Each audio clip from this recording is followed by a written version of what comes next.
Queria trazer uma palavra, eu queria ler com você Tiago, por favor, capítulo 1, versículo 26.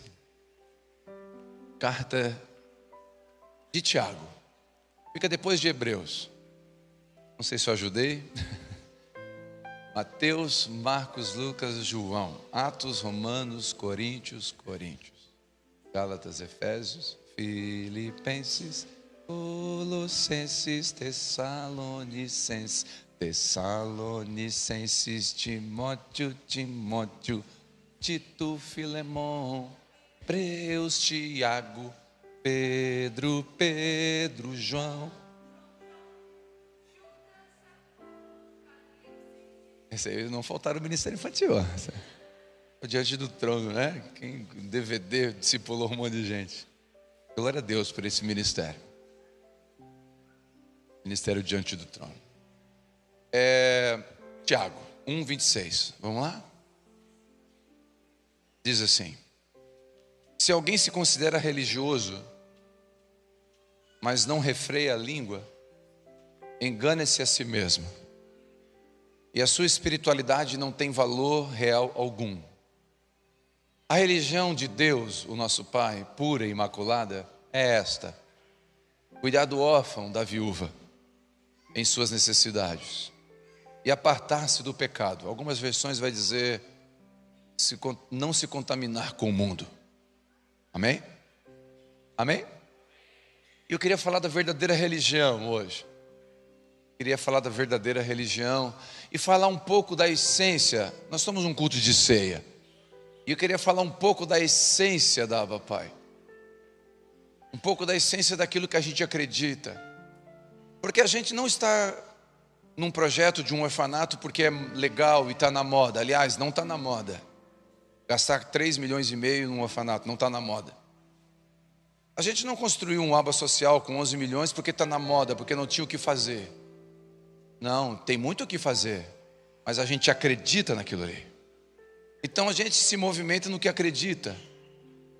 E a igreja, a comunidade Abba Pai, não pode se perder no seu propósito maior, que é o quê? Refletir Jesus. Como comunidade de fé, o nosso principal papel é refletir Jesus, andar no centro da vontade dEle, cumprir o propósito que Ele nos deu. Jesus disse: eu edificarei a minha igreja, e as portas do inferno não vão prevalecer contra ela. Então as portas do inferno não prevalecem contra a igreja, mas a igreja não pode se distrair com ofertas, com presentes dos amantes que querem roubar a igreja de Jesus.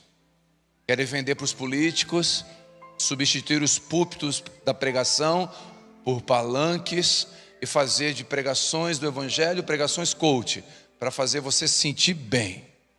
O evangelho nos faz se sentir bem, mas antes ele nos confronta, nos chama com graça, nos chama e nos recebe de qualquer maneira, mas não nos deixa de qualquer maneira.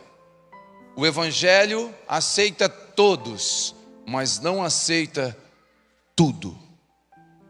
O evangelho muda, ele nos transforma, ele muda a cosmovisão da nossa mente, ele transforma a nossa forma de ver a vida. E esse texto que eu li de Tiago, e é só para deixar de pano de fundo, esse Tiago não é o Tiaguinho nem o Tiagão lá do The Chosen. Esse Tiago aqui é o Tiago, irmão de Jesus. Para quem não sabe, Jesus teve irmãos e irmãs de sangue. Maria teve filhos, ela coabitou com José. Depois de Jesus, ela teve Jesus virgem, mas depois ela teve filhos e filhas. E um desses era Tiago, irmão de Jesus. Ele que escreveu essa carta. E essa carta de Tiago é uma carta prática. Ela é uma ortopraxia da Bíblia. O que seria isso? Ortodoxia seria a estrutura óssea do corpo. Ortodoxia. Então o corpo precisa estar firmado numa estrutura. Nós como igreja precisamos estar firmado na palavra de Deus. É a nossa ortodoxia. Não podemos brincar com outra fonte. É o nosso asfalto, é a coluna vertebral. Mas a ortopraxia é uma estrutura óssea, sem nervos, sem carne, sem sangue correndo, não tem vida. Então, o evangelho, ele tem uma estrutura que a gente não pode fugir, mas ele tem vida. E a Bíblia nos ensina que Jesus vai mexer a nossa estrutura com a palavra dele, e vai colocar a palavra dele dentro de nós, mas isso vai resultar em práticas mudadas, em transformação de atitude. Não existe evangelho que não muda, que não transforma. Não é evangelho, é cosquinha gospel, é qualquer outra coisa, mas não é evangelho. Pode nos fazer chorar, pode nos emocionar, mas não é o evangelho.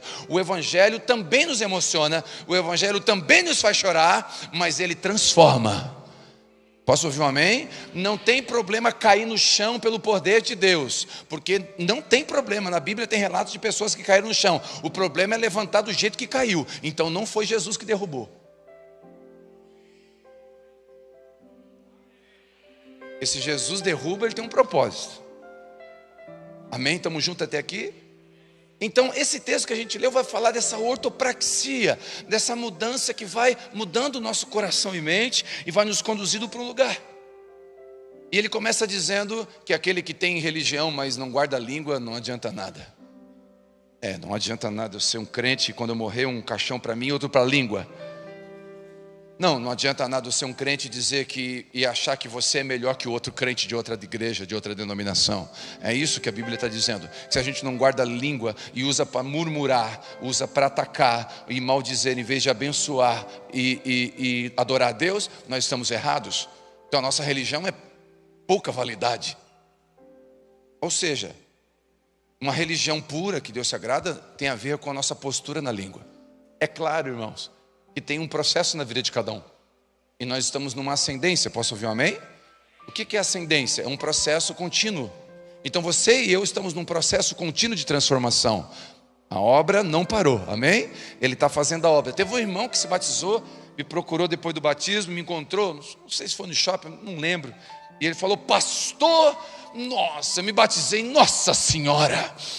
Eu falei, Nossa Senhora dos evangélicos... É que ele estava, é a linguagem. Nossa, teve um irmão que... É verdade, eu acho muito legal isso. E na hora do batismo, na hora de batizar, ele... fez o sinal da cruz, meu querido. Porque são coisas que a gente tem de costume, e à medida que a gente vai andando com Jesus, ele vai trabalhando isso na nossa vida. Algumas coisas vão saindo com o tempo. Eu lembro que quando eu me converti, eu ainda ouvia música que não era cristã. Led Zeppelin, Legião Urbana e essas coisas aí, Mamonas Assassinos. É um tempo escuro da minha vida, um tempo difícil. E eu lembro que eu ouvia essas músicas todas. E eu me converti, me batizei. Olha que louco, no dia que eu me batizei, eu saí do outro lado, sabe como? Molhado. Porque eu não parei de ouvir as músicas no outro dia. Mas aí o Espírito Santo, na caminhada, começou a falar comigo que aquelas canções não deveriam mais ser ouvidas, porque lembravam de coisas que não eram mais para mim, não me pertenciam mais. E o último CD foi do Mamonas Assassinas. Teve que jogar fora. Rasguei, já que não serve para mim, passei no sarapico assim, acabei com tudo. Não serve para ninguém. Então, quem está entendendo? É uma postura, mas tem mudança. Não existe evangelho sem mudança. Você muda a forma de tratar, porque o texto diz que a verdadeira religião é não se contaminar com o mundo. Pastor, o que é não se contaminar com o mundo? É não andar perto de quem não é crente? Não.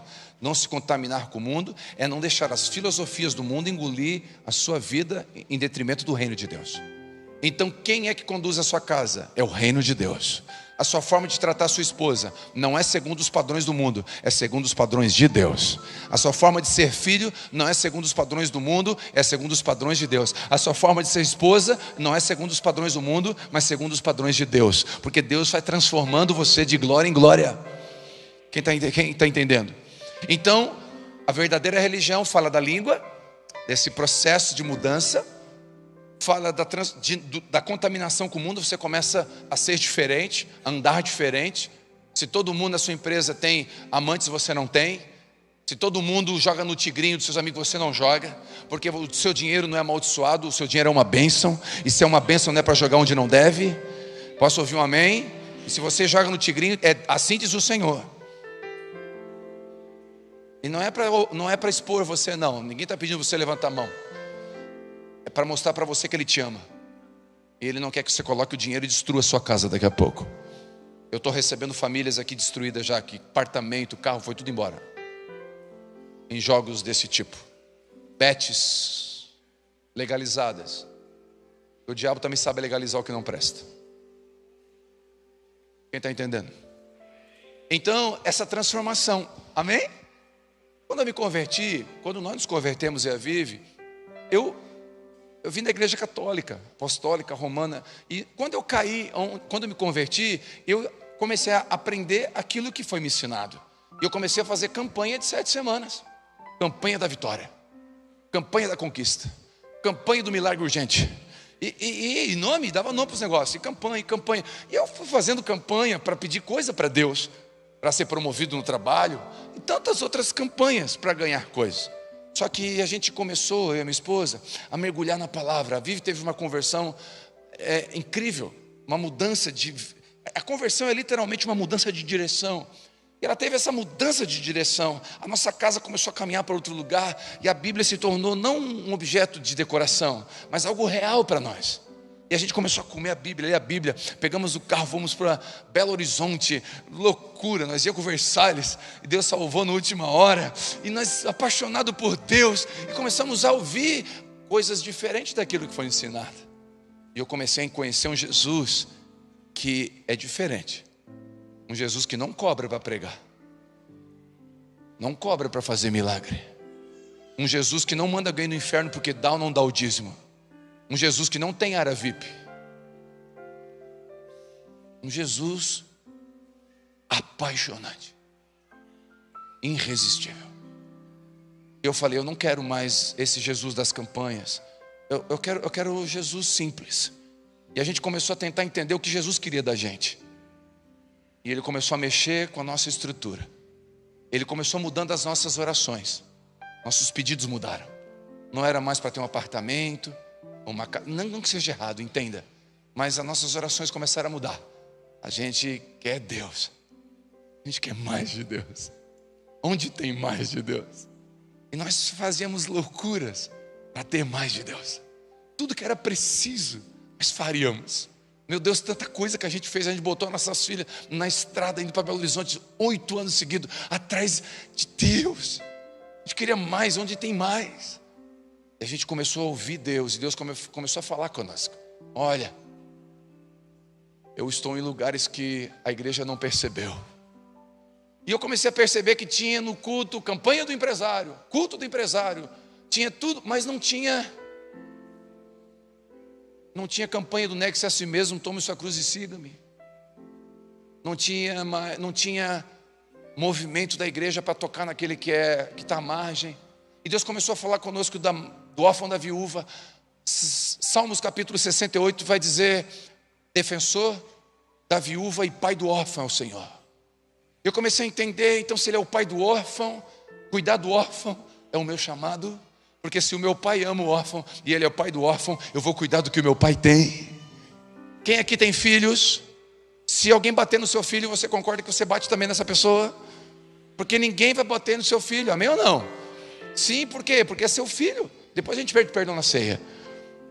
Mas eu vou dizer, claro que ninguém bate no seu filho. Mas deixa eu fazer o lado inverso. Se alguém começar a dar presentes para o seu filho, se alguém começar a dar doces para o seu filho, se alguém começa a cuidar do seu filho, e dar roupa para o seu filho, e começa a pagar os estudos do seu filho, você vai amar quem? Essa pessoa. E vai agradecer quem?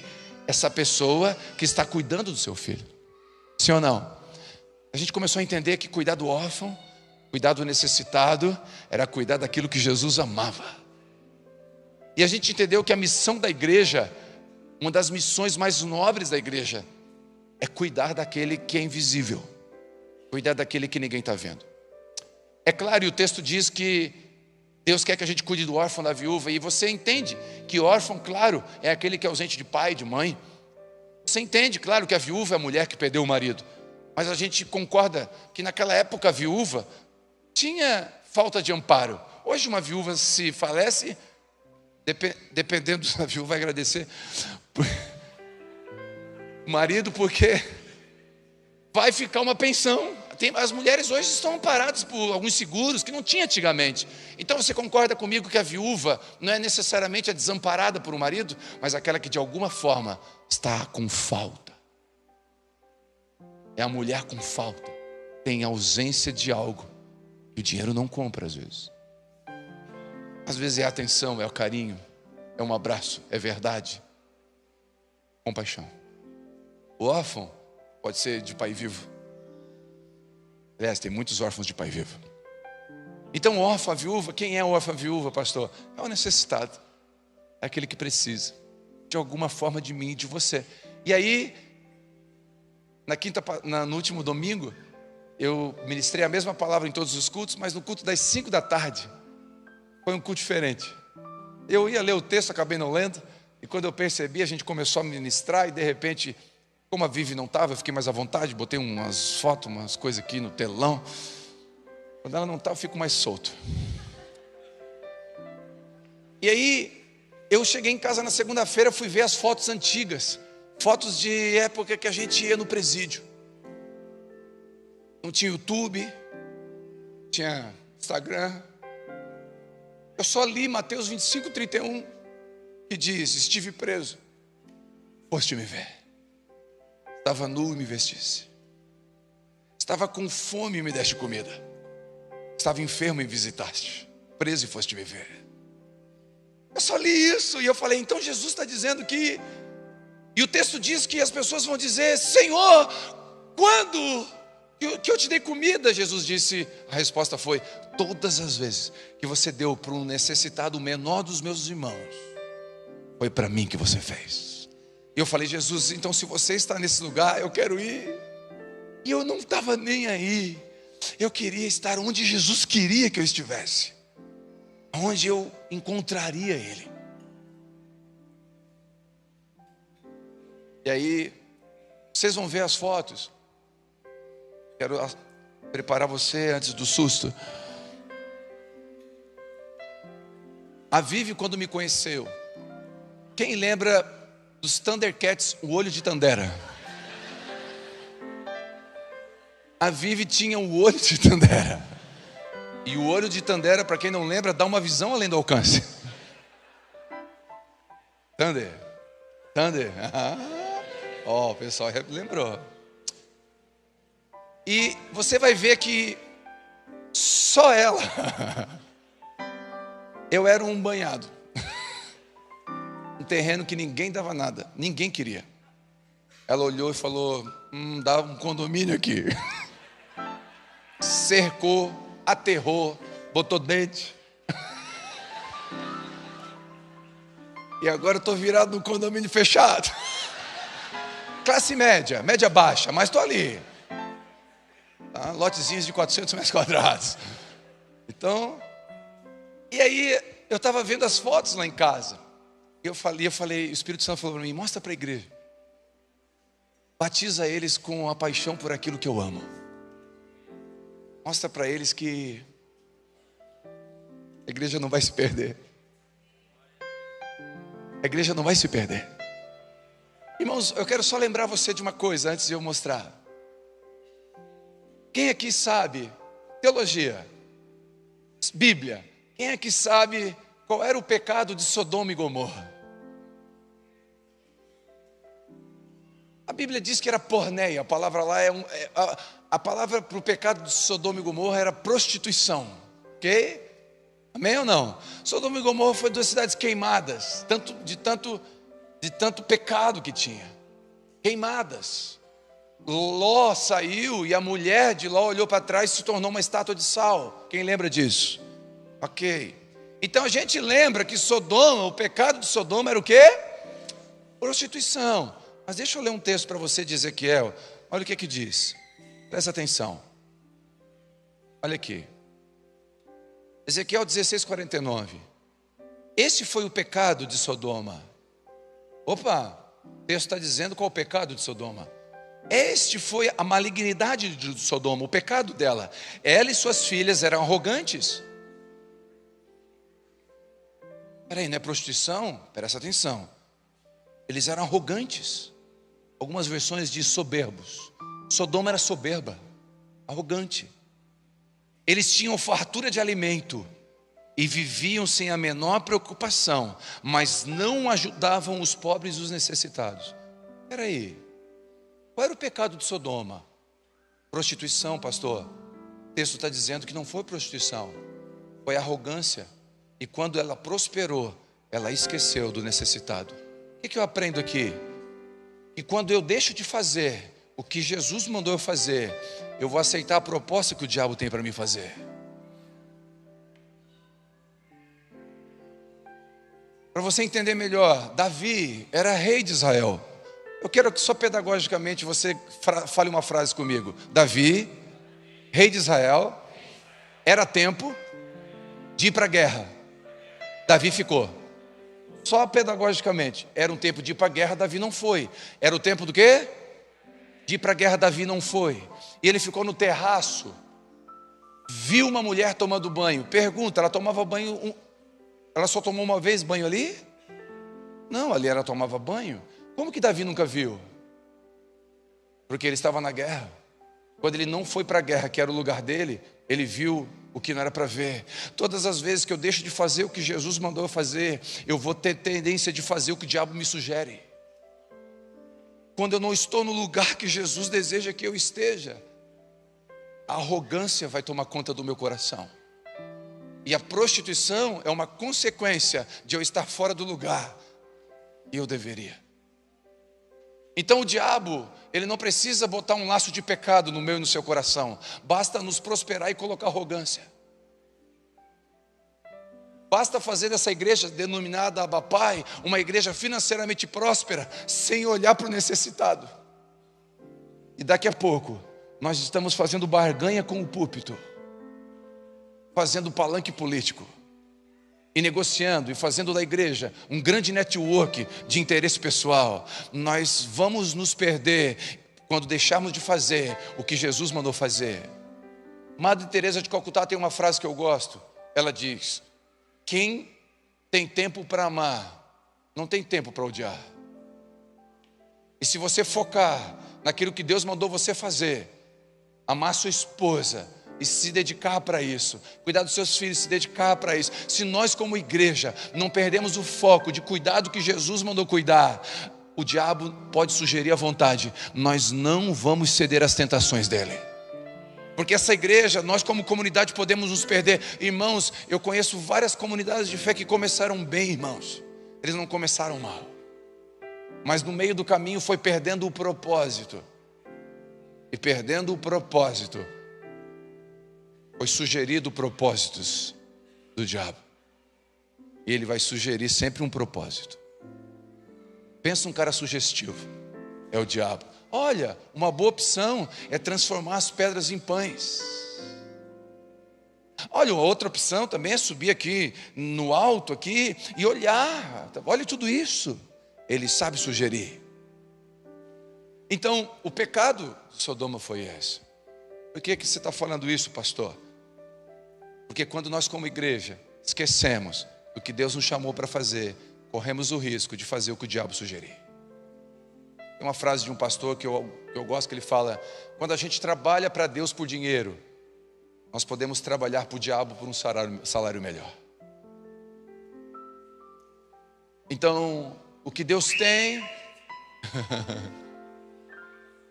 Pentecostal assim, né? E grita, pai. Quem está comigo aqui? Então, eu queria compartilhar com você algumas fotos, para a gente só compartilhar algumas pequenas histórias do que a gente viveu e tem vivido. Esse de verde não é um craqueiro, sou eu, tá?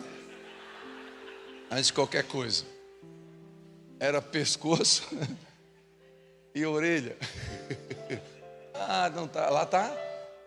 Ah, que pena. Essa aqui não tá funcionando, ó. Olha ali. Pode passar. Pode.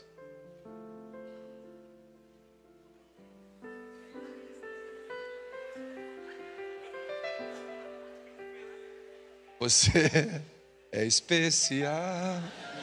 Quem te deu a vida destruiu a forma, não fez outra igual. Vai.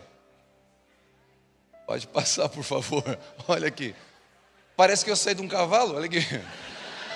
Não, fala. Olha, e abre parênteses e fecha parênteses ali. Não, parece que eu saí. Aba Horse, que tem alguém? Eu vou lá no Aba Horse. Essa época, quando eu saltava de vara, a vara dizia: agora é minha vez. Meu Deus, pode passar. Tem mais assustadoras ainda. Não, olha ali. Eu estava crente, tocando. Ó, All Star, olha ali, meu querido. Hã? Olha aqui, isso aqui é no presídio de Santo Augusto. Pode ir próximo. Ó. Jesus. Pode passar. Ó, essa foto aqui. Meu Deus, aparecia um craqueiro mesmo. Aqui. Era ruim, né? Essa foto aqui eu deixei, eu conversei com o Clóvis. O Clóvis já é um testemunho público. O Clovinho, ele era um dos líderes do grupo que nós tínhamos lá no presídio. Ele caiu. Quando ele caiu, ele caiu porque ele tinha uma coisa para ser respondida do passado. Ele já tinha se convertido. Então o Clóvis já era um homem de Deus, né? É semelhante a teve um irmão da nossa casa aqui que também teve esse testemunho, né? Da casa, né? Lindo testemunho. E já estava crente, mas ele tinha uma pendência na justiça. E o Clovinho voltou, foi para a cadeia por causa disso. E o Clovinho estava crente lá.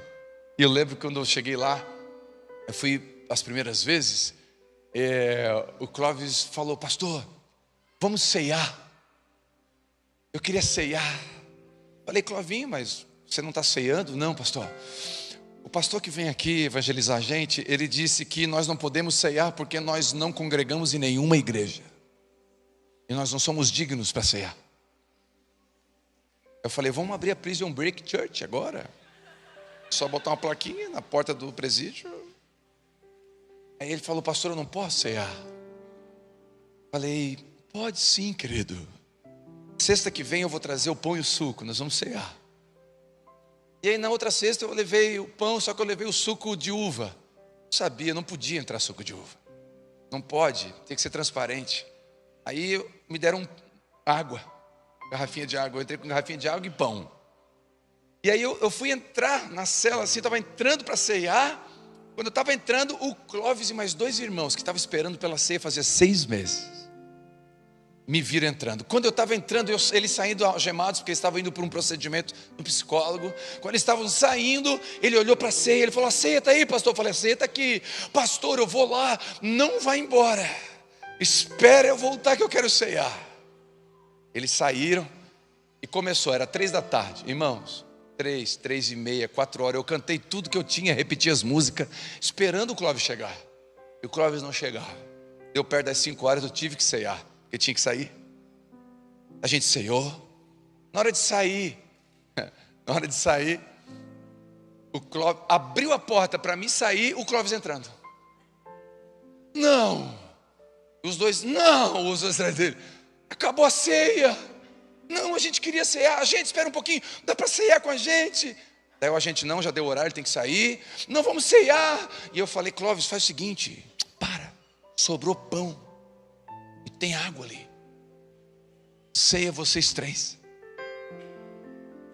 Ele: pastor, mas eu não posso. Não pode por quê? Porque eu não sou diácono e nem presbítero. Rapaz, quem disse isso? Não, porque eu aprendi que só pode cear se tiver um ministro junto. Eu falei: vem cá que eu vou te consagrar agora. Eu botei a mão na cabeça dele e falei: consagra ele diácono, presbítero, o que ele quiser, Senhor. Discípulo de Jesus, não tem cargo melhor do que esse. Te consagro discípulo de Jesus. Ele entrou, ceiou. O Clóvis hoje é pastor da Igreja Batista na Mina do Mato, aqui em Criciúma.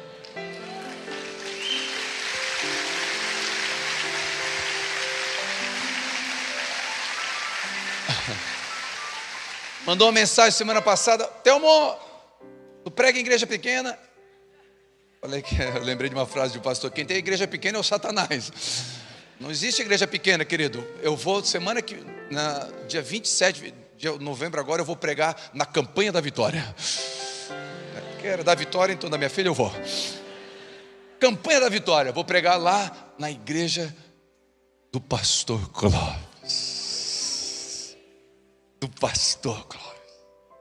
E tantos testemunhos. Eu lembro quando a gente foi, antes de ir para Belo Horizonte, eu fui uma sexta-feira, penúltima antes de ir para o presídio, depois eu ia para Belo Horizonte. Era a última vez que eu iria no presídio antes de viajar para Belo Horizonte, ficar 2 anos lá, 1 ano e meio lá.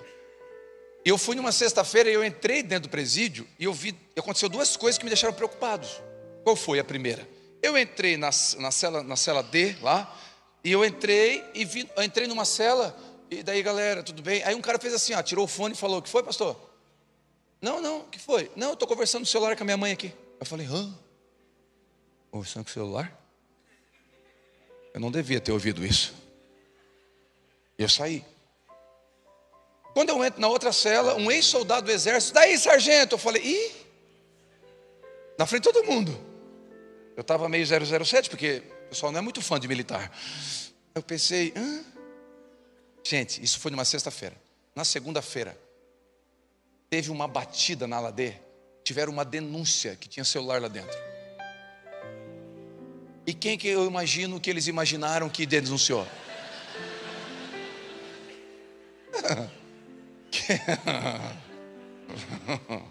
E aí, na outra sexta, estava marcada a próxima visita, a última. E diante de Deus, irmãos, tinha um irmão que ia comigo. Não sei se o Mateus está aqui, o Zoca está aqui. O Mateus, o Zoca é o apelido. O Mateus que foi comigo. O Mateus é a primeira vez que ele ia. E aí, o Mateus todo empolgado: nossa, semana que vem nós vamos lá quebrar tudo, vai ser um bagulho louco. E ele falava: esse vai ser louco, bagulho louco. Esse vai ser louco. Eu falei, e eu estava apavorado. Por que eu estava apavorado? Porque na minha mente começou a vir seta do diabo: eu vou te matar. E eu fiquei em crise, porque eu não sabia se era seta do diabo ou era Deus me dizendo: não vai. Diante de Deus, eu não sabia, eu não discernia a voz de Deus e a voz do diabo aqui. Não, eu vou, porque é o evangelho, eu tenho que pregar o evangelho. E vinha no coração: tu vai morrer, tua filha não vai, tu nem vai ver a tua filha casar. Eu falei: não vou mais. É o diabo. Aí o Deus: não, deixa de ser covarde. Eu não sou covarde, eu vou sim. Não, eu fiquei numa crise. E diante de Deus, eu achei que eu ia morrer. Eu fui apavorado. E o cara do meu lado: e vamos. Aí eu cheguei lá, simples, entrei. Tudo bem, portaria? Eu quero ir na ala A. A ala A está fechada. A B está com procedimento. A C tem visita de não sei o que, já tem um ministro lá. A E. Claro, na D eu não vou, porque a D que foi o problema. E a mulher falou assim: só tem uma aberta, a D. Aí o Mateus: nossa, a D, vamos na D. E eu falei: nossa, não quero ir na D. E na hora eu senti: não, diante de Deus só tem a D. Ou é muito de Deus ou muito do diabo. Tá indo. Aí eu cheguei na frente da ala D, um agente prisional que me conhece há muito tempo: pastor Telmo, você aqui hoje? Eu venho há 7 anos. Não, é que eu ouvi falar que vão matar 2 religiosos hoje. Não, diante de Deus. Eu falei: o quê? Ele: não, eu estou brincando, pastor. Não, gente, ele brincou comigo. Eu achei diante de Deus: não, vão me matar. E é o último recado de Deus para mim não entrar. Eu pensei: é o último recado, é Deus me livrando da morte.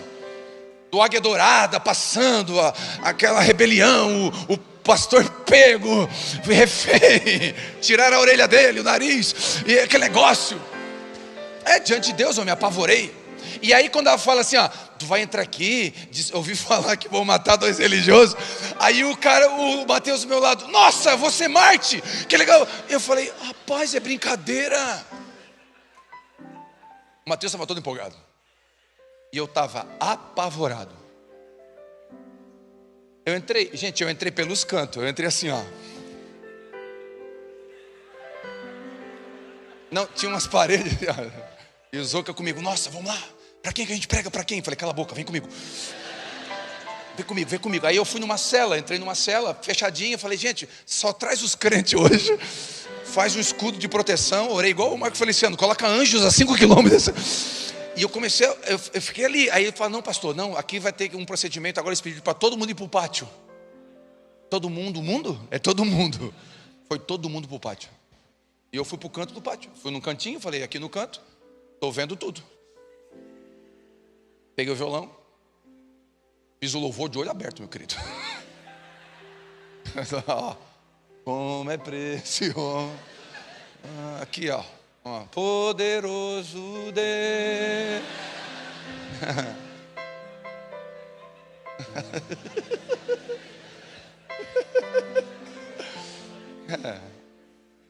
Aí, resumindo, o Zoca também já deu um testemunho, porque eu era drogado, e ele começou a contar, e começou. De repente, fizemos um apelo. Gente, diante de Deus, a gente foi por 7 anos lá, acho que foi. Foi o dia que mais pessoas se converteram. Era o diabo querendo perturbar a obra de Deus. Pode passar. Mais foto. Olha ali, vai. Olha lá, Jesus. Vai, passa rápido. Isso aqui era a igreja que nós tínhamos no bairro Renascer. Aqui em cima tinha uma vara que passava um gambá às 9h15. O nome do gambá era Frederico. A gente deu o nome para ele, 9h15. Pensa um gambá fiel. Não dava o dízimo, mas era fiel no culto. O gambá, Frederico, se você é Frederico, não quer dizer que você é só um apelido que a gente deu para o gambá. Esse lugar aqui, pode passar o próximo. Nós fazíamos sopão toda quarta-feira à noite. De 250 a 300 crianças comiam. Eu recebi uma irmã, uma moça que veio, se batizou em um dos últimos batismos. Ela procurou e falou assim, ó, pastor, eu sou uma das meninas. E graças àquele sopão, era o único dia que eu e os meus irmãos dormíamos de barriga cheia.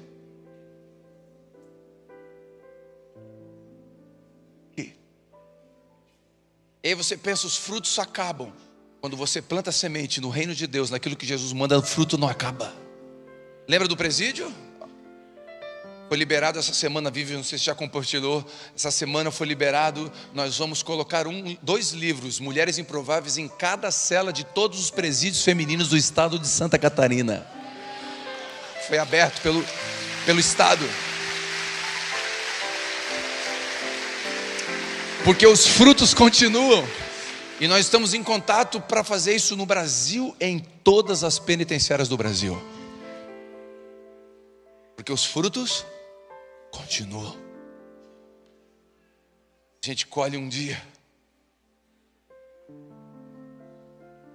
Pode passar. Ó, essa foto aqui,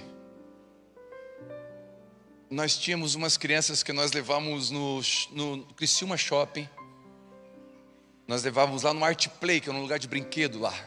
As crianças brincavam e depois nós íamos na Pizzadora, uma pizzaria que tinha ali anexo ao shopping. E nós levávamos as crianças do Renascer lá. Teve uma vez, Fabiano, foi tu que foi no banheiro com o menino?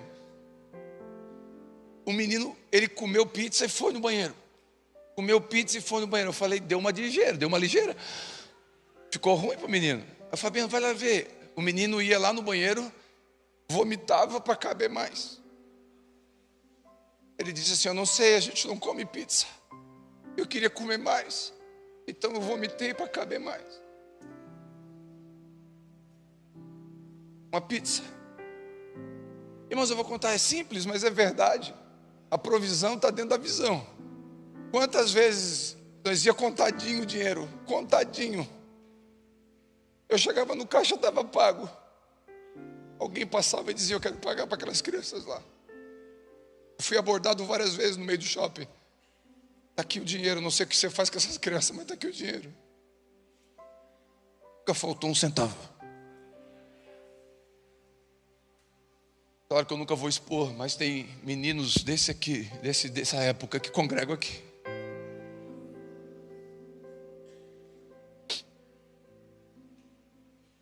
Pode passar. Isso aí era numa casa de recuperação. Pode passar. Passa rápido. Isso. Oh, meu Deus, volta, não sei. Não sei qual é. Eu não sei para onde eu vou, né? Olha para mim, não olha para lá. E a imagem melhorou um pouquinho. Isso aqui, a Vivi uma vez teve uma visão, né? E no sonho, na visão que Deus deu para a Vivi, era para a gente ir ministrar com mulheres, com as filhas das crianças que se prostituíam num lugar aqui em Criciúma, que tinha um ambiente assim. E aí a Vivi teve uma visão, ela chegou para mim: amor, eu tive um sonho. E no sonho eu vi uma menina de azul, um menino, bastante detalhes, né? E tem alguma zona de prostituição, um lugar assim aqui em Criciúma. Eu falei: não sei. É que é uma pegadinha, né? Aí, não, eu já ouvi falar. Aí levei, quando a gente subiu, aí ela começou: para, aquele carro, aquela casa, aquela criança, aquela menina, aquele vestido, aquela blusa, aquele varal, tudo estava no sonho dela. Era para estar lá. A gente começou a trabalhar com as crianças enquanto as mães trabalhavam. Duda acompanha essa época de perto, né, Duda? E a gente... Isso aqui era um mercadinho que tinha. Aqui nós estávamos quebrando para inaugurar a igreja. Inauguramos com 17 pessoas. Cabia 18. Foi uma lotação no primeiro dia.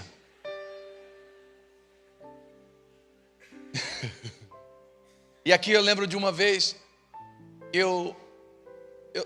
a gente começou a ministrar louvor, e a gente começou a cantar Poderoso Deus. Começou a cantar, né? A Vivi até contou essa história já, né, amor?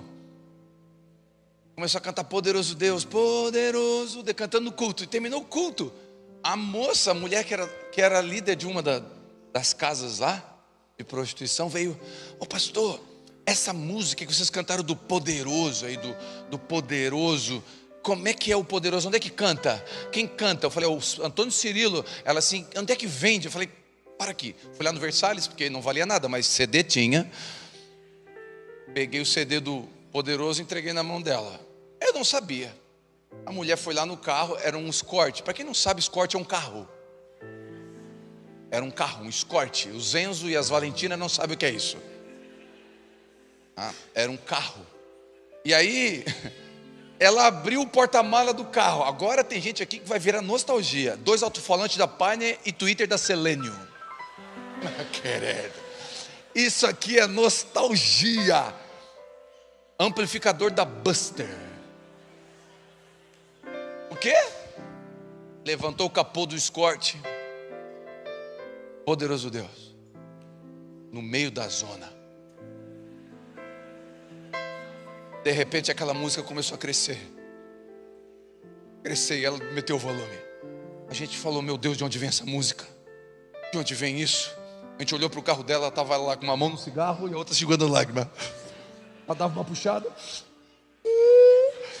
E a graça de Deus, em 10 minutos, as boates fecharam. A presença de Deus tomou conta do lugar.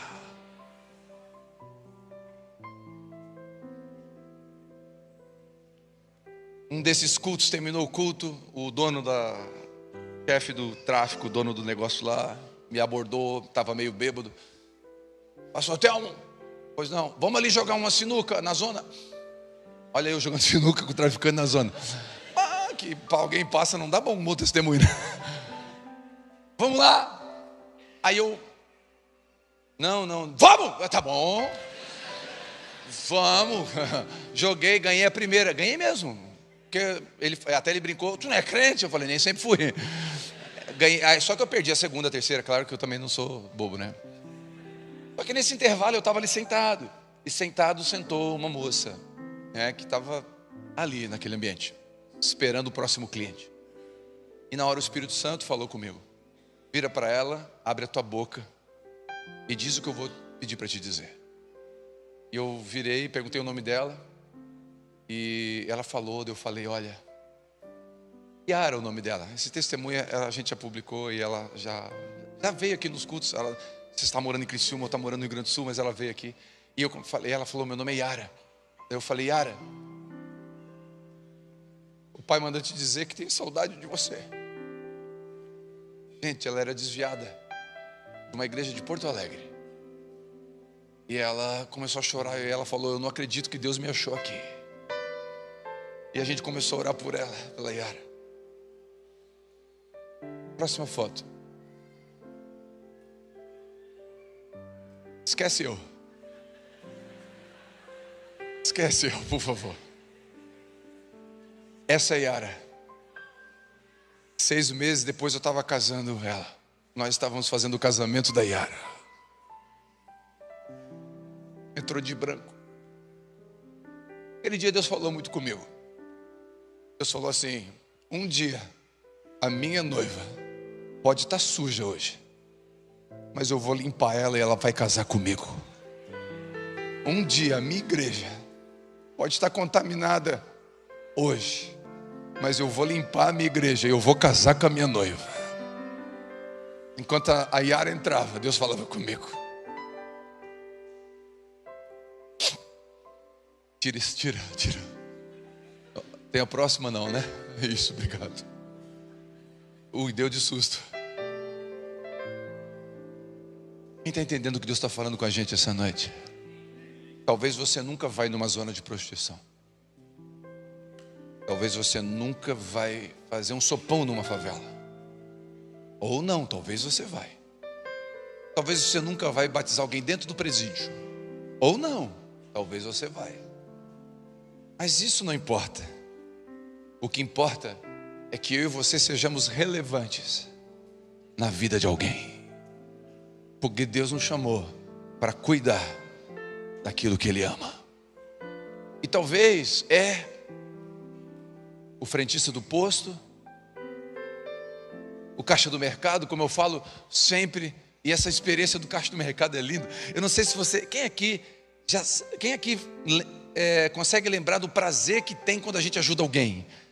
Não tem um prazer, não tem um negócio, dá até uma tremedeira, assim, dá até um nervoso. Quando a gente vai abençoar alguém, não dá um negócio assim diferente. Olha que legal, a ciência já descobriu o que é. Quando a gente faz o bem para alguém, a gente libera um hormônio chamado citocina, que é o hormônio que a mulher libera quando ganha o bebê. E tem o prazer, aquele momento pós-parto. Olha que coisa linda. Quando você faz o bem para alguém, libera citocina no seu corpo. Um hormônio do prazer. Deus nos fez para isso. Deus nos produziu para fazer o bem, para ser bênção na vida de alguém. Aí você está no caixa do mercado, a mulher está assim, ó. Cliente Jace, olha a propaganda de graça. Cliente Jace, bota aí o senha, CPF.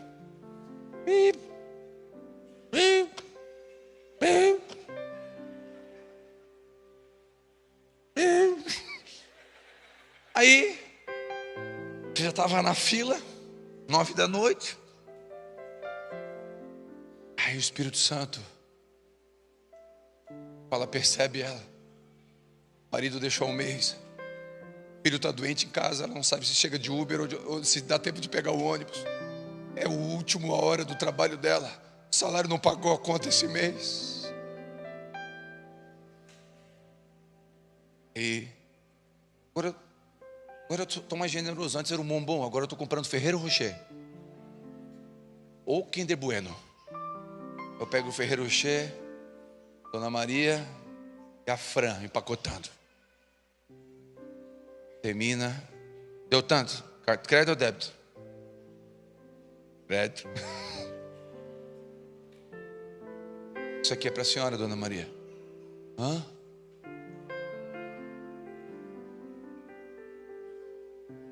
Alguém me viu aqui? O que houve? Hã? Isso aqui é para você, isso aqui é para você, Fran. é para adoçar um pouquinho a noite de vocês. E aí como é que eu saio? Eu saio com o carrinho assim, ó. Eu saio ocitocinado. Porque dá um negócio bom, não dá um negócio bom? Tu sai assim, ó, vou fazer mais alguém que é bom? Mais alguém? A gente... Não, fala a verdade. Dá uma vontade. Não dá uma vontade. Não, dá vontade de comprar um saco e sair da rua. Por quê? Porque Deus te fez para ser assim. Deus te fez, Deus criou a gente para cuidar do órfão, da viúva. E aí você pensa, não, o órfão e a viúva, nós abençoamos eles. Não, eles nos abençoam. Quem recebe isso? Eu encerro compartilhando. Quando Deus tocou isso no nosso coração, a gente abriu a nossa casa para receber a primeira menina que moraram com a gente. Já moraram 5. A primeira estava no culto anterior, a Graciela. Estava aqui, hoje psicóloga, tem livro escrito. Graciela foi a primeira que morou com a gente. Moraram 5 com a gente. Todas que moraram saíram casadas. Tem lá em casa uma unção do desencalho. É verdade, tem uma graça lá. Todas saíram casadas. A última demorou mais tempo, mas saiu também. Casada. Todos saíram casados. Aí agora, 25 anos, né, de casado, eu falei, amor, deu. A senhora casou, a Bela está aí, vamos dar um tempo. Eu quero ter um pouquinho de privacidade. Irmãos, eu nunca andei sem camisa na minha casa. Então eu queria um pouquinho de... Aí a gente, não, então tá bom, então deu. Passou um mês, ela, amor, foi. Sabe o órfão, né? O que tem o órfão? Sabe a fulana? Sabe que ela é órfã, né? Assim, não tem ninguém por ela, né? E... O que tu quer chegar nisso? Então, amor, sobrou a cama da Vitória. Eu falei, amor, deixa eu orar, por favor. Aí eu vou orar e abro a Bíblia. Eu sou o pai dos órfãos. Eu falei, tá bom. Fechou. Não precisa ser tão direto. Salmo 68. Na lata. Eu falei, tá bom, pode chamar. Ela entra na nossa casa, 2 semanas depois, ela recebe o pedido de casamento. Não, é unção, eu estou falando, tem uma graça, vai casar ano que vem. A Lari está aqui, a Lari vai casar. Não tá? A Lari vai casar ano que vem. O noivo está aqui, cadê o noivo? Olha eu aqui. A Lari está lá. A Lari.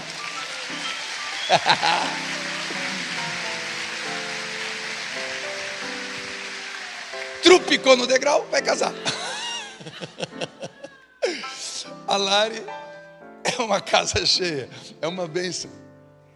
Aí a Lari está lá em casa, a Vivi chega, amor, sabe o órfão?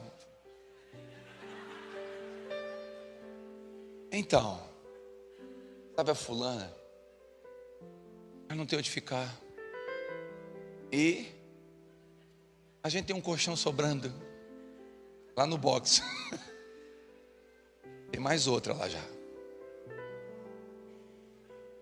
Mas eu posso, sabe por que eu encerrei com esse testemunho? Porque teve uma delas que falou que o maior presente que nós demos para ela foi o modelo de uma família. Nem foi o dinheiro. Sabe por que eu conto isso? Porque ter eles me protege. E se eu parar de fazer o que Jesus me chamou para fazer, eu vou me corromper, vou ficar arrogante, e eu posso cair no pecado de Sodoma. E daqui a pouco eu negociar valores, e negociar o púlpito, e negociar os princípios que Deus tem preservado nessa casa. Não distrai. Alguns aqui precisam voltar a fazer o que um dia faziam. Você se distraiu. Alguma coisa te tirou do propósito. Volta para lá. Quando eu deixo de fazer o que Jesus pediu para mim fazer, eu corro o risco de fazer e o diabo me sugere. A igreja foi chamada para cuidar do perdido. Posso ouvir um amém? A igreja foi chamada para cuidar do perdido. Posso ouvir um amém? A igreja não foi chamada para pregar prosperidade, foi chamada para pregar eternidade. A igreja não pode se distrair, nem negociar. A igreja virou manobra para política, não pode. A igreja tem que ser inteligentemente política, mas não ser massa de manobra. Não podemos nos distrair. Temos que focar no que Jesus deu para nós. E eu creio, posso dar uma palavra de bênção aqui? O orfanato vai custar 4 milhões. Posso ouvir um amém? 10 milhões no mínimo para comprar um terreno. E a construção de uma igreja mais uns 80. Uns 94 milhões, está tranquilo? Vou dar uma palavra para você. A gente, quando começar em cada coisa no seu tempo, no tempo de Deus, começando cada coisa, não vai faltar um centavo e nós vamos concluir tudo que tem que fazer. Porque não tem a ver com recurso, tem a ver com provisão. E a provisão vem por uma visão. Enquanto essa igreja não perder a visão, não vai faltar provisão. Homens que estão aqui, homens, enquanto você não perder a visão de ser o provedor, de cuidar da sua esposa, da sua casa, seu sacerdote, não vai faltar provisão enquanto você tiver a visão. Você não vai olhar para uma menina mais novinha e olhar para sua esposa e pensar em trocar, porque você não vai se distrair como Sodoma. Posso ouvir um amém? Glória a Deus. Quem recebe essa palavra? Vamos ficar de pé.